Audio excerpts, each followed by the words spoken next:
Hi all, അസ്സലാമലൈക്കും. Welcome back to Silna's kitchen. ഇന്നത്തെ recipe ഭയങ്കര ടേസ്റ്റി ആയിട്ടുള്ള ഒരു വെറൈറ്റി ആയിട്ടുള്ള ഒരു സ്വീറ്റിന്റെ റെസിപ്പിയാണ്. ഇത് നമുക്ക് ചൂടോട് കൂടിയോ തണുപ്പിച്ചോ എങ്ങനെ വേണമെങ്കിലും കുടിക്കാവുന്നതാണ്. അതുപോലെ തന്നെ നമ്മുടെ കുട്ടികൾക്കും വലിയവർക്കും എല്ലാം ഒരുപോലെ ഇഷ്ടാവും.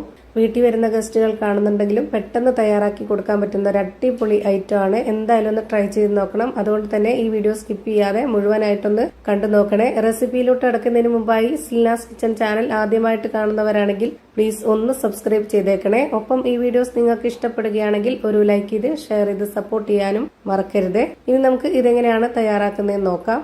ഇതിനായി ആദ്യം തന്നെ ഒരു ബൗൾ എടുത്തിട്ട് അതിലേക്ക് 1 ടേബിൾ സ്പൂൺ അളവിൽ കസ്റ്റാർഡ് പൗഡർ ഇട്ട് കൊടുക്കുന്നുണ്ട്. എന്നിട്ട് അതിലേക്ക് ഒരു 1/4 കപ്പ് അളവിൽ പാൽ ഒഴിച്ചു കൊടുക്കുന്നുണ്ട്. നല്ല കട്ടിയായിട്ടുള്ള പാലാണ് ഒഴിച്ചു കൊടുക്കുന്നത്. ഇത് നന്നായിട്ടൊന്ന് ഇളക്കി കൊടുക്കാം. ഇതുപോലെ വിസ്ക് വെച്ചിട്ടാണെന്നുണ്ടെങ്കിൽ ഒട്ടും കട്ടയില്ലാതെ നന്നായിട്ട് ഇളകി കിട്ടും. ഇപ്പൊ ഞാനിവിടെ ഒട്ടും കട്ടയില്ലാതെ നന്നായിട്ട് ഇളക്കി എടുത്തിട്ടുണ്ട്. ഇനി അടുത്തതായിട്ട് ഒരു ബൗളിലേക്ക് 2 ടേബിൾ സ്പൂൺ അളവിലുള്ള കോൺഫ്ലവർ പൊടിയും 2-3 തുള്ളി വാനില എസൻസും കൂടെ ഇതിലേക്ക് ഒഴിച്ചു കൊടുക്കുന്നുണ്ട്. വാനില എസൻസ് ഇല്ലാന്നുണ്ടെങ്കിൽ ഏലക്കാപ്പൊടി ഇട്ട് കൊടുത്താലും മതി. ഇനി ഇതിലേക്ക് 1/2 കപ്പോളം പാൽപ്പൊടി ഇട്ട് കൊടുക്കുന്നുണ്ട്. എന്നിട്ട് ഇതിലേക്ക് ഒരു നുള്ള് ഉപ്പും കൂടെ ഇട്ട് കൊടുത്തതിന് ശേഷം ഞാനിവിടെ 1 ലിറ്റർ പാലെടുത്തിട്ടുണ്ട്. അതിൽ നിന്ന് പകുതി ഒഴിച്ചു കൊടുത്തിട്ട് ഇത് നല്ല പോലെ ഒന്ന് മിക്സ് ആക്കി എടുക്കുന്നുണ്ട്. ഞാനിപ്പോൾ ഇത് ചെയ്തെടുക്കുമ്പോൾ ആകെ 1 ലിറ്റർ പാലാണ് എടുക്കുന്നത്. അപ്പോൾ അത് ഘട്ടം ഘട്ടമായിട്ടാണ് ഇതുപോലെ ഓരോ കാര്യത്തിന് വേണ്ടി എടുക്കുന്നത്. ഇപ്പൊ ഞാനിവിടെ വിസ്ക് വെച്ചിട്ട് നന്നായിട്ട് ഇളക്കി യോജിപ്പിച്ചെടുത്തിട്ടുണ്ട്. ഇനി ഇതിലേക്ക് നേരത്തെ മാറ്റി വെച്ചിരുന്ന ആ ഒരു കസ്റ്റേർഡ് മിക്സ് ഇതിലേക്ക് ഒഴിച്ചു കൊടുക്കാം. മുഴുവനായും ഒഴിച്ചു കൊടുക്കുന്നുണ്ട്.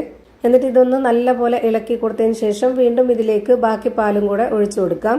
അപ്പോഴും ഞാൻ ഇതിലേക്ക് മുഴുവൻ ഒഴിച്ചു കൊടുക്കുന്നില്ല, കുറച്ച് ബാക്കി വെക്കുന്നുണ്ട്.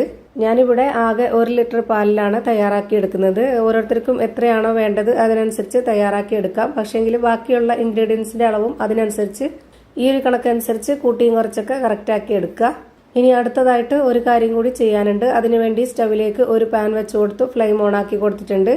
അതിലേക്ക് 1/2 കപ്പിന് 1.25 കപ്പ് അളവിൽ പഞ്ചസാര ഇട്ട് കൊടുക്കാം. എന്നിട്ട് ഇത് കാരമലൈസ് ചെയ്ത് എടുക്കുകയാണ് ചെയ്യുന്നത്. ഹൈ ഫ്ലെയിമിലാണ് ഇട്ട് കൊടുത്തിട്ടുള്ളത്. ഇതുപോലെ നന്നായിട്ട് ഇളക്കി കൊടുക്കാം.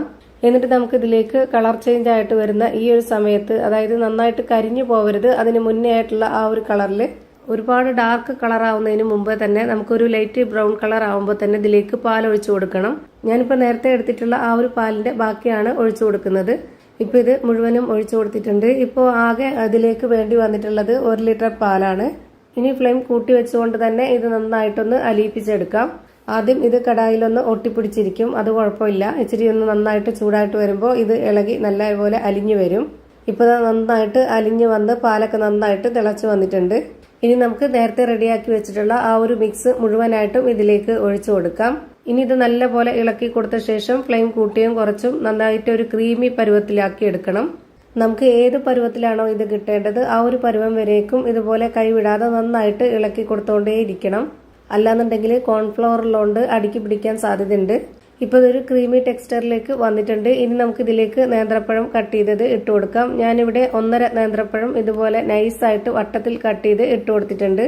ഇനി ഈ പഴം ഇട്ടിട്ട് ഒരുപാടിട്ട് വേവിക്കണമെന്നില്ല. 1 മിനിറ്റ് നേരം മാത്രം ഇതൊന്ന് വേവിച്ചെടുത്താൽ മാത്രം മതി. അപ്പോഴും ഇത് നന്നായിട്ട് ഇളക്കി കൊടുത്തോണ്ടേയിരിക്കണം. ലോ ഫ്ലെയിമിൽ ഇട്ട് കൊടുത്താൽ മതി.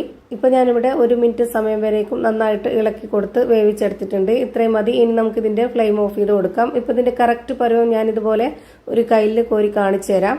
ഇപ്പൊ ഈ ഒരു പരുവത്തിലാണ് നമുക്ക് കിട്ടിയിട്ടുള്ളത്. ഭയങ്കര ടേസ്റ്റ് ആണ്. നമുക്കിത് ചൂടാറിയതിനു ശേഷമോ അല്ലാതെ ചൂടോട് കൂടിയോ തണുപ്പിച്ചെടുത്തോ എങ്ങനെ വേണമെങ്കിലും കുടിക്കാവുന്നതാണ്. ഇനി ഞാനിത് ഗ്ലാസ്സിലേക്ക് ഒഴിച്ചു കൊടുത്തതിന് ശേഷം അതിന്റെ മുകളിലേക്കായിട്ട് കുറച്ച് ബദാമും പിസ്തയും കട്ട് ചെയ്ത് ഇട്ട് കൊടുക്കുന്നുണ്ട്.